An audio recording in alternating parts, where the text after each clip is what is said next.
Hi hello అందరికి నమస్తే. ఈరోజు మనం ముందరికి ఎందుకు వచ్చామంటే ఫోన్లోనే మన యూట్యూబ్ క్రియేటర్స్ ఉంటారు కదా, అది ఎట్లా చేయొచ్చు సినిమాటిక్గా మంచిగా వీడియో క్లియర్గా రావడానికి ఏమేమి కావాలి, ఎట్లా నేర్చుకోవాలనేది మొత్తం చెప్పాం. మీ దగ్గర ఒక 20,000 ఫోన్ ఉంటే మంచిగా 20,000 కాదు, క్లారిటీ వచ్చే కెమెరా ఉంటే మీరు మీ ఫోన్లోనే చేసుకోవచ్చు.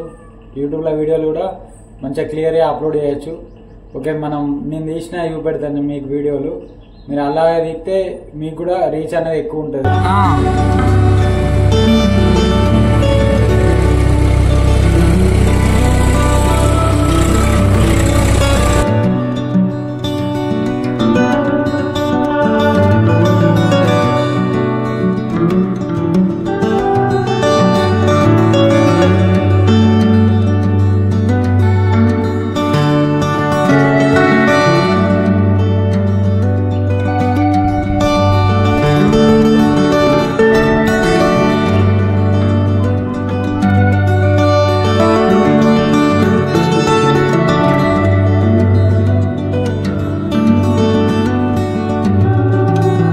మనం ఇప్పటిదాకా అయితే ఈ ఫోన్ తోటి తీసినాం వీడియోలు.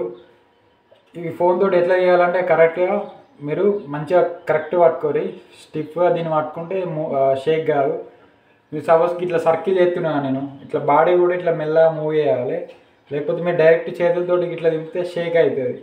ఇప్పటిదాకా ఫోన్ క్లారిటీ ఎట్లా వచ్చింది, ఇప్పుడు ఫోన్ క్లారిటీ ఎట్లా వచ్చింది, ఇంతవరకు మీ వీడియో చూపెట్లా ఆ ఫోన్ తోటి తీసిన.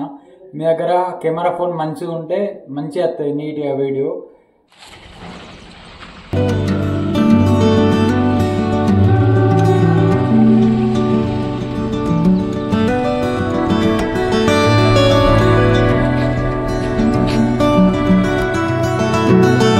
నేచర్ని తీస్తున్నా అందుకే క్లియర్గా వస్తుందని చూసేవాళ్ళు అనుకున్నారు అనుకో, అది నిజమే. ఎందుకంటే నేచర్ని తీస్తే నీట్గా వస్తుంది.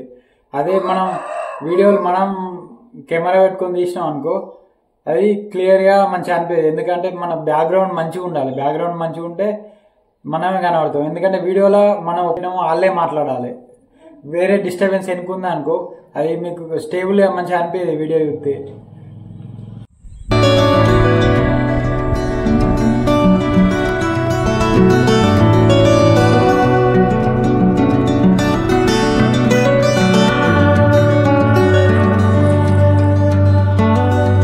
అవుట్డోర్ షూట్ మీరు చేసుకున్నాం అనుకుంటే ఈవినింగ్ టైంలో తీసుకోవాలి, అట్లయితేనే మీకు క్లియర్గా మంచిగా వస్తుంది. అలాగే వీడియో పోస్ట్ చేయగా మీరు సండే రోజు పోస్ట్ చేసారనుకో రీచ్ అనేది ఎక్కువ ఉంటుంది. ఎందుకంటే సండే రోజు హాలిడేస్ ఉంటాయి, ఎక్కువ మంది చూస్తారు. ఒక మార్నింగే వీడియో పోస్ట్ చేయాలి, 6:30 వరకు పోస్ట్ చేసారనుకో మీకు మంచిగా ఉంటుంది.